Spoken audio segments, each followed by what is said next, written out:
십이운성을 활용한 사주 번역 세 번째 시간인데요. 지난 시간 22강, 21강서부터 십이운성을 활용해서 사주 해석을 해보자. 십이운성을 넣어서 사주 해석하는 거와 십이운성을 넣지 않고 사주 해석을 하는 것이 어떤 맛의 차이가 있는가 같은 거를 좀 살펴보는 거죠. 십이운성을 집어넣으면은요, 꼭 밥을 지을 때 계량컵으로 음식을 하는 것 같은 느낌? 그러니까 만약에 음식을 배우러 갔는데 자, 소금 적당히 넣으세요 라고 들었는데 십이운성을 배우고 났더니 소금 4분의 3큰술 넣으세요. 고기 230g에 물 200ml를 집어넣으세요. 이렇게 하면은 네, 고기 한 주먹에 물 적당히 넣으세요 라고 전에는 배웠는데 네, 고기 200g에 물 230cc 밀리리터 이런 용량으로 배우는 것처럼 조금 더 디테일해질 수 있죠. 조금 더 디테일해질 수 있다. 그래서 지난 시간 21강하고 22강에서 십이운성을 집어넣어서 연주 번역, 월주 번역, 시주 번역 이렇게 제가 진행을 했었습니다.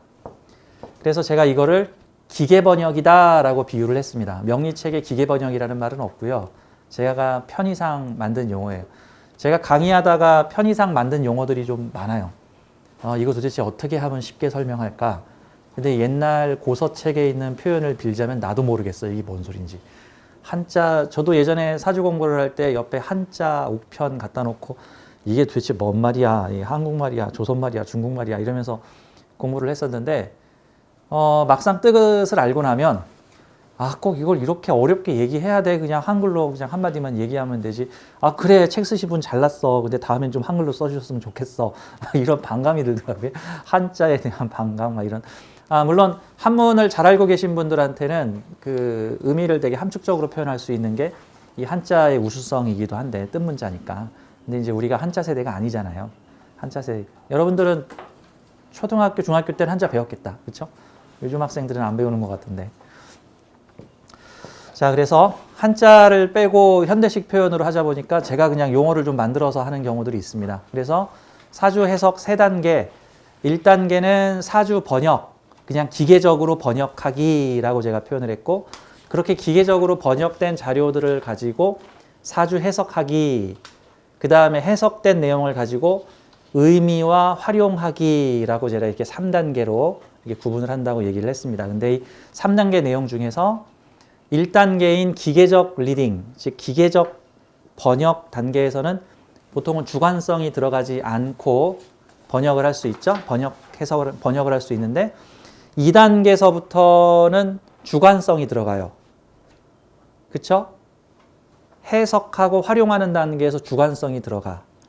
여기서부터 똑같은 공부를 배운 명의가들끼리 해석이 여기서부터 확 더 달라지기 시작하는 건데 이걸 또 잘못됐다라고 할 수가 없어. 왜 해석이 달라져요? 잘못됐다라고 해석할 수 없어. 그럴 수 있는 거야. 그럴 수밖에 없는 거야. 가령 이런 식으로 보죠. 어떤 명리가가 있었는데 이 명리가가 사람에 의해서 고생을 엄청 많이 했어. 원래 이 사람이라는 관계가 되게 애매한데 혼자는 외롭고 여럿이선 불편하다. 이게 사람이에요. 관계를 맺으면 불편하고 또 그렇다고 혼자 살자니 외롭고 이게 또 사람이란 말이죠. 그러면 적당한 불편함을 감수하면서 관계를 만들어 간다. 이제 이런 건데 이제 어떤 사람은 장점에 더 신경을 쓰고 어떤 사람은 단점에 신경을 쓰는 건데 어떤 명리가가 사람들에 의해서 시달림과 괴로움을 많이 당했어. 그러다가 나는 왜 사는가를 궁금해서 내가 왜 이렇게 힘든가 해서 명리를 공부했어. 그 사람의 주관에는 뭐가 들어있냐면 그 사람의 가치관, 신념, 그 사람의 가치관, 신념의 필터 안에는 사람은 불편하다. 비겁은 나빠요. 비겁은 백해무익해요. 라고 하는 신념이 들어있어. 그러니까 사람에 대한 부정적인 관념이 들어있어요. 그런 사람이 이제 비겁다자 사주를 봤어. 뭐라고 해석할까요? 비겁이 많아 나쁘다 있다라고 해석을 합니다. 자신의 삶의 경험이 우러나는 거야. 틀릴 리가 없어. 그 사람 입장에선. 자, 이번 두 번째. 사랑 많이 받고 자랐고 주변에 많은 사람들이 나를 이뻐했고 친구들에게 인기가 좋았고 살면서 뭐가 힘든 일이 있을 때 친구들이 와서 도왔고 지금 괜찮은 남편 만났는데 친구가 소개했었고 뭐 이런 식으로 뭐 학예회 발표회 같은 데도 나갔고 학급 반장도 했고 뭐 보이스카웃이나 YMCA 같은 활동에서도 친구들과 함께 으쌰으쌰. 그래서 친구들도 좋아하고 근심 걱정이 있으면 친구들과 술자리에서 확 풀어버리면 기분이 좋아지고 자, 그래서 인복이 있는 사람이 있어. 그 인복이 있는 사람이 더 많은 사람을 행복하게 해주고 싶어요 라고 하면서 명리학을 배웠어. 그 사람의 주관, 그 사람의 가치관, 그 사람의 신념 속에는 사람은 좋은 거, 많을수록 좋은 거. 이왕이면 더 대가족에서 살았으면 할머니, 할아버지도 나를 더 이뻐했을 텐데. 뭐 이런 생각을 가지고 있겠죠. 자, 그런 신념을 가진 사람이 비겁이 많은 사주를 보면 뭐라고 해석을 할까요? 사람 복이 있다라고 해석합니다. 기계적 리딩까지는 똑같았어. 비겁이 5개 뭐 이런 식으로. 기계적 리딩까지는 똑같았는데 그 다음 해석과 활용해서 그 사람의 주관이 개입이 되면서 완전 달라져요. 사람한테 사랑받고 자란 사람은 비겁이 많은 사주를 보고 아이고 인복 있는 사주라고 얘기를 하고 사람한테 상처받고 자란 사람들은 사람이 왼수, 친구 조심해, 부모, 형제, 자식 다 도둑놈이야, 네 거를 다 뺏어갈 거야, 차라리 혼자 살아, 동업을 한다고 세상에 이럴 수가, 동업 따위 하지 마, 뭐 이럴 수 있단 말이죠. 특히 저 비참한 게 월간에 떠 있는 비겁을 왼수라고 얘기를 해서 부모가 네 거 다 뺏어가 라고 얘기를 해버리죠. 그럼 이제 부모가 네 걸 다 뺏어가라는 소리를 그 일종의 암시예요. 그거 다 암시하고 최면입니다. 암시 최면 효과가 있어서 그 말을 들은 내담자는 그동안 부모한테 받은 거는 깡그리 다 삭제시켜버리고 부모가 내 빵 뺏어 먹은 거를 찾아내가지고 그래 역시 부모가 도둑놈이었어. 또 자식 자리에 비겁이 있으면 자식이 도둑이야 라는 소리를 듣고 그래 내 자식 때문에 다 털렸어. 자식만 아니었으면 내가 세계 여행 다니면서 편하게 살 텐데 이러면서 역시 자식은 도둑놈. 근데 문제는 그게 최면이 걸려. 암시가 걸려. 앞으로 두고두고 저 도둑놈 새끼. 아 우리 도둑놈 같은 부모 또 나한테 뭐 달라고 하네. 그렇게 신념이 쌓이면 그렇게 신념이 확고해지면 그러한 신념이 확고해지는 일들이 더 자주 반복된다. 더 자주 반복된다. 같은 겁니다. 그래서 이 사주 해석의 3단계 기계적 리딩 1단계 기계적 리딩 2단계 사주 해석 그 다음에 3단계 사주 활용과 응용 이 2단계 3단계 뭐 이제 그놈이 그놈인데 2단계 3단계는 여기선 주관이 개입되기 때문에 같은 공부를 한 명리가도 자신의 삶의 경험에 쌓인 신념에 따라서 다른 해석이 나올 수밖에 없다. 그러면 이렇게 한번 보죠. 결혼과 부부관계가 되게 불행했던 명리가들이 궁합을 해석하게 되면 부정적 궁합을 많이 내놓는다. 긍정적 궁합을 많이 내놓는다. 부정적. 혼자 살라 그런다. 같이 살라 그런다. 헤어지라 그런다. 참고 살라 그런다. 헤어지라고. 그럴 가능성이 상대적으로 높다. 높다. 사주에서는 답을 말해주고 있지 않다예요. 사주는 환경을 말해주고 있어요. 그래서 저는 사주를 생쥐의 미로상자에 많이 비유를 합니다. 사주는 답을 말해주는 학문이 아니라 나에게 처한 문제 상황이나 나의 환경을 말해주는 학문입니다. 마치 생쥐의 미로상자 안에다가 실험자가 어디 먹을 거는 1인분 넣어놓고 생쥐를 5마리 넣어놓은 다음에 이 5마리의 생쥐가 하나의 먹이를 갖고 어떤 행동을 하는지 관찰해 볼까나 이렇게 관찰 상자를 만든 거야. 그게 나를 바라보고 있는 신이야. 나는 생쥐고. 그러면 5명이서 꼭 1인분의 밥이 나와. 아 어떡하지 이거 저 4명을 죽이고 나 혼자 먹을까? 아니면 가위바위보를 해가지고 이긴 사람 순서대로 돌아가면서 먹을까? 아 왜 자꾸 내 걸 뺏기는 일이 생기지? 뭐 이런 형태가 나타날 수 있죠. 그거를 관찰하고 바라보고 있는 모습인 거예요. 사주는 답을 말해주는 학문이 아니라 너는 이런 환경에 자주 처하게 될 것이다를 말해주는 거죠. 그러면 거기서 낼 수 있는 모습은 명리학이 그걸 가지고는 넌 배렸어, 네 사주 꽝이야 이렇게 말하는 게 아니라 5명이 힘을 합쳐 1인분의 먹이를 10인분, 20인분, 100인분으로 만들어 파이를 키워서 나눠 먹어라 라고 해야 되는 거죠. 근데 거기서 동업 불가, 네 혼자 다 가져, 다른 생쥐들하고 절대 연합하지 마. 그럼 어떻게 돼? 나머지 생쥐는 다 적이 돼.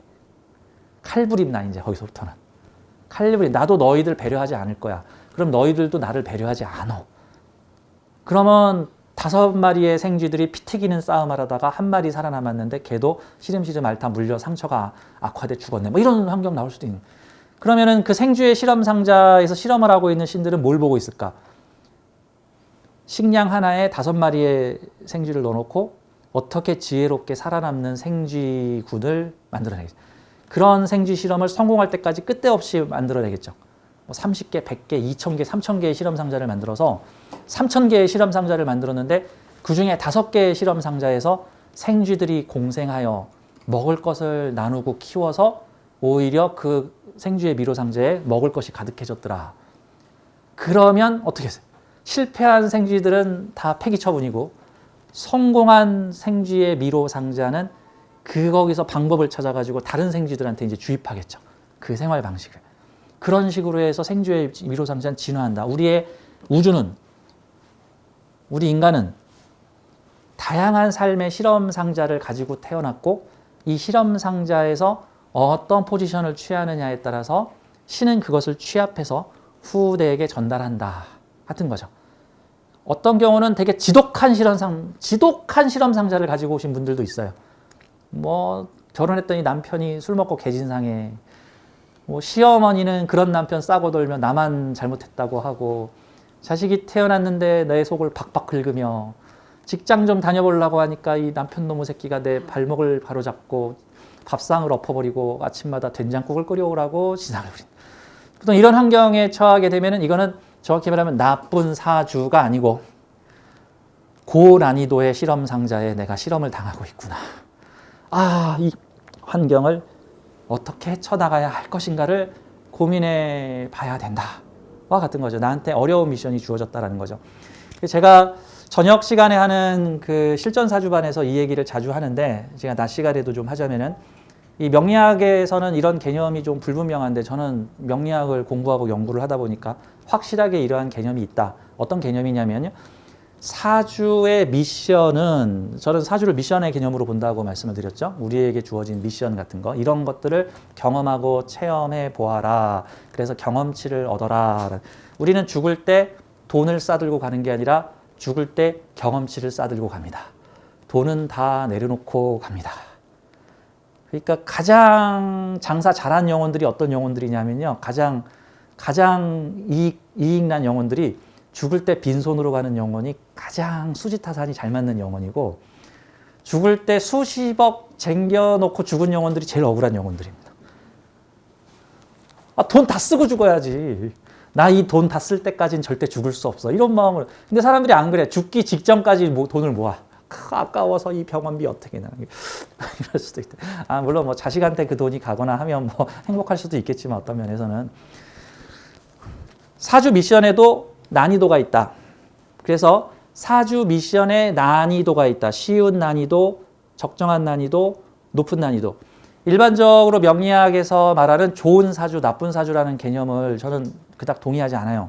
좋은 사주, 나쁜 사주라는 개념으로 보지 말고 미션 난이도가 높은 사주, 미션 난이도가 쉬운 사주 정도로 보세요. 왜? 명리학에서는 미션 난이도가 쉬운 사주를 보통 좋은 사주라고 얘기를 하고 미션 난이도가 높은 사주를 나쁜 사주라고 얘기를 하는데 나쁜 사주가 아니라 미션 난이도가 높은 사주다.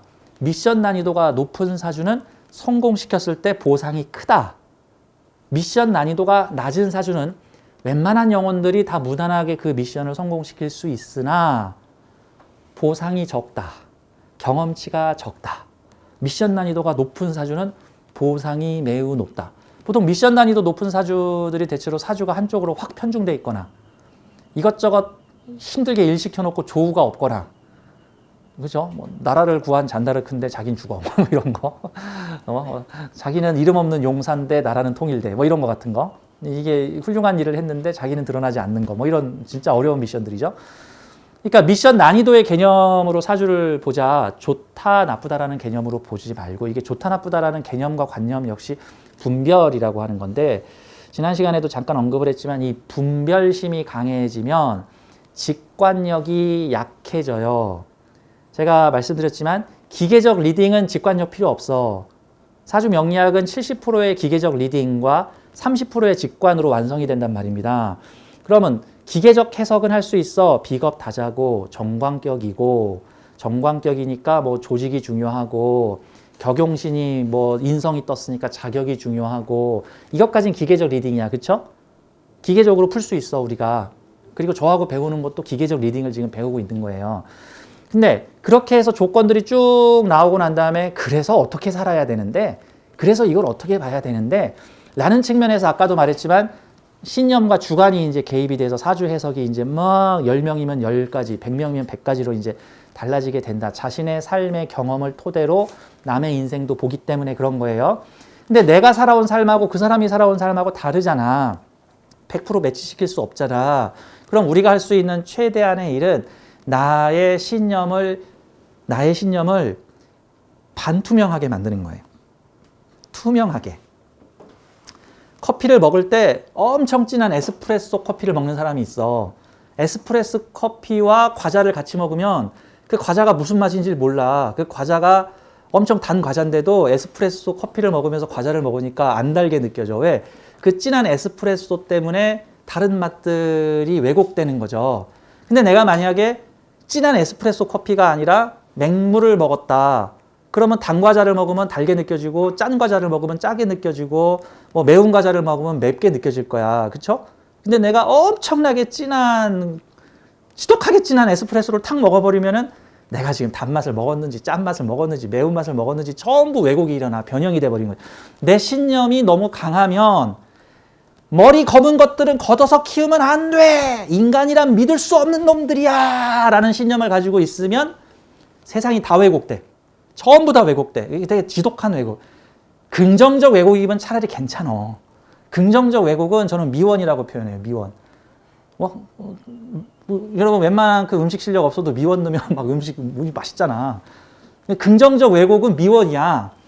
부정적 왜곡은 음식 망치는 거야. 대부분의 경우 좋은 결과가 잘 안 나와. 원래 인간이 그 원시 시대를 살아가면서 이 조심성이라든가 의심 이런 거를 해야지 그 생존을 하기 때문에 이 기본적으로 사람의 원초적 본능 속에는 위협을 감지하고 일단 의심해 보고 저것이 나한테 옳은가 나쁜가를 판단을 하고 이게 일종의 원시 시대의 생존을 위해서 우리한테 주어진 원초적 감정이 부정성과 의심이 일단 의심하고 보자. 저놈이 믿는 놈인지 아닌 놈인지 이게 의심성이야. 그 의심성이 있어야지 보이스피싱도 좀 덜 당하고 사기도 좀 덜 당하고 납치도 안 당하고 뭐 이런 건데 근데 이제 이 현대 사회의 시스템이 이제 갖춰져 있으니까 이제 우리는 긍정성을 가지고 긍정이라는 미원의 양념을 치는데 부정성. 이게 좀 말이 길어졌는데 이 직관과 통찰의 영역에서 내 가치관이나 사상이 너무 한쪽으로 강하게 신념이 잡혀 있으면 직관 통찰이 안 나온다. 직관 통찰이 안 나와. 최선의 방법은 내 신념을 좀 약화시켜서 이럴 수도 있고 저럴 수도 있지. 저는 황희정승이 최고라고 봐요. 황희정승. 네 말도 옳고 너 말도 옳아. 그랬더니 부인이 누구 말이 옳다는 거예요? 부인 말도 옳소. 이걸 불교에서는 중도라고 얘기를 하죠. 한쪽에 극단으로 치우치지 말고 적당히 중간의 포지션을 취하라. 이쪽 편도 확 들지 말고 저쪽 편도 확 들지 말고 이것저것 모두 필요한 것이다 라는 입장을 취하라. 그러니까 뭐 극단적 채식을 하시는 분들도 있잖아요. 저는 그분들한테도 좀 중도를 취하시. 뭐 적게 먹으면 되지. 꼭 고기를 한 톨도 먹으면 안 되고 우유도 안 먹고 계란도 안 먹고 좀 심한 거 아니에요? 뭐 이런 거 같은 건데 물론 그분 뭐 사상이나 철학일 수 있겠는데 중도의 입장을 취하라. 그러면 내 직관이 살아난다. 어느 한쪽에 치우친 주관 신념을 강하게 가지고 있으면은 세상이 전부 왜곡된다. 가정의 상처를 가지고 있는 분들이 사주를 보게 되면은 자꾸 자신의 상처받은 신념을 투영해서 상대의 운명을 보기 때문에 왜곡된다. 우선 나부터 치료하고 내 상처 치료해서 내가 어느 정도 중도에 이르게 된 다음에 남의 사정을 보아라. 같은 개념이라고 볼 수가 있습니다. 그러니까 남한테 니들 죽어! 니들 헤어져! 이 사주 배렸어! 뭐 이딴 사주가 다 있어! 하는 분들은 이렇게 봐야 돼. 아유, 마음의 상처가 많으신 분이시군요. 얼른 상처를 치료하셔야 될 텐데. 라는 개념으로 봐야 되는 거죠. 자, 지금 여러분들이 제 말을 들으면서 저는 안 그래요!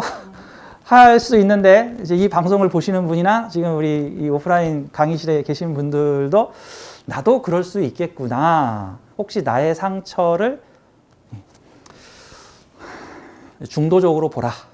그래서 자신의 신념을 약화시켜라, 중화시켜라, 투명하게 만들어라. 막 빨간색, 파란색의 신념을 좀 반투명으로 만들어라. 뭐 신념을 아예 버리라고 할 수는 없어요. 있긴 있어야 돼. 신념을 어느 정도 가지고 있겠죠. 그래서 이 공부를 하면 할수록 선악에 대한 구분이 모호해진다. 누가 옳고 누가 그른 것인지를 모호하게 본다. 라는 개념으로. 이것은 옳고 이것은 글러! 이런 개념이 아니다.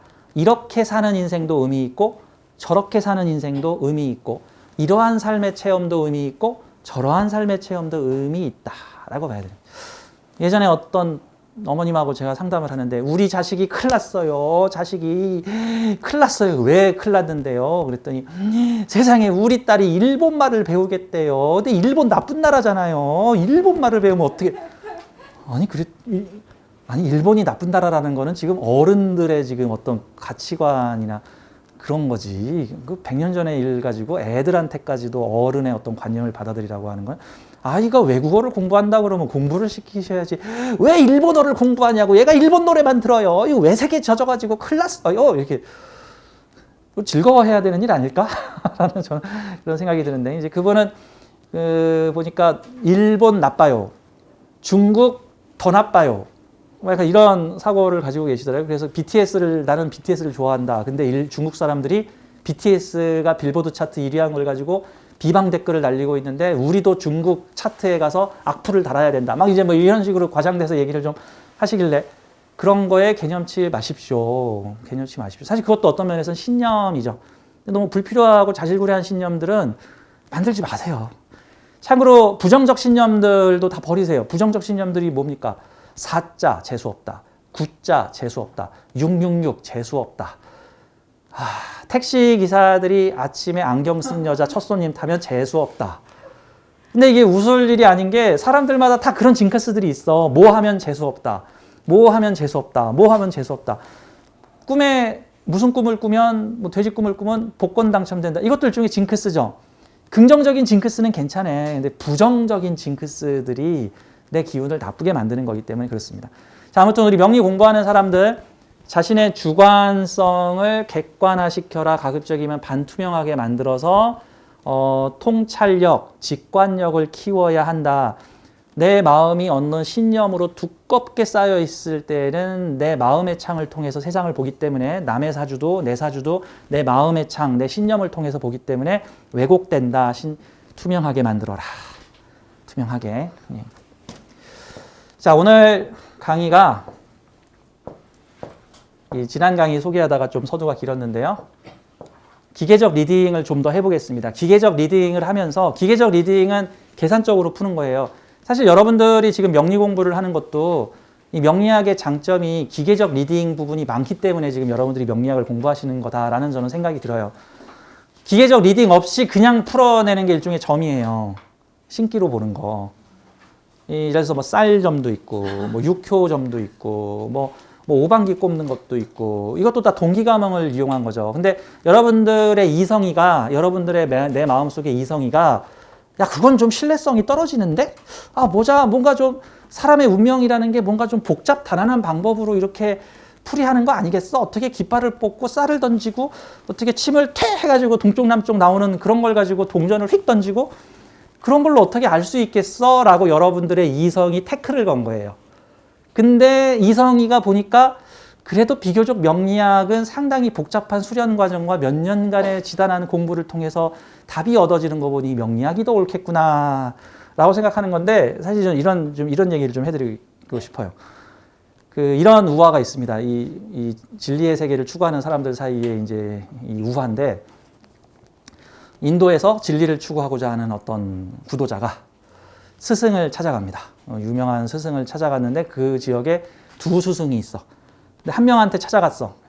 도를 깨달으려면 어떻게, 세상의 이치, 도를 깨달으려면 어떻게 해야 됩니까? 그랬더니 그분이 거울 앞에 서가지고 나는 누구인가, 나는 누구인가, 나는 누구인가를 일주일 동안 복창해 보아라. 그러면 도를 깨달을 것이다. 라고 얘기를 했어. 그랬더니 그 진리를 추구하는 구도자가 아씨 뭐야, 뭐 거울 앞에서 일주일 동안 나는 누구인가를 외쳐보라고? 뭐지, 돌팔인갑다? 하고는 이 사람은 아닌가 보다. 그렇게 쉽게 얻어질 리가 없어.